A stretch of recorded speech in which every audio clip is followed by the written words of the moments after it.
એક તાળીનો એક નાદ એક હારે થાય એટલે આવા સારા કામ થયા કરે, કૃપાનો વરસાદ જ વર્યા કરે.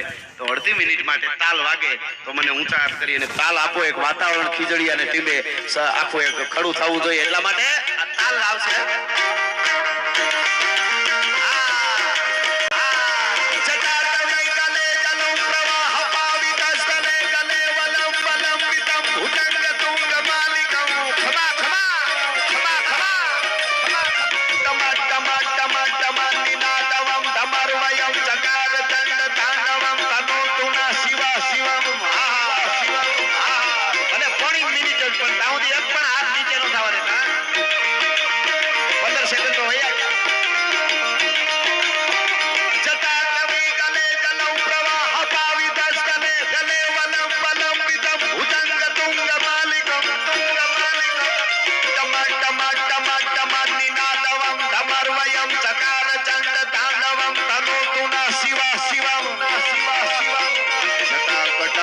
Brahman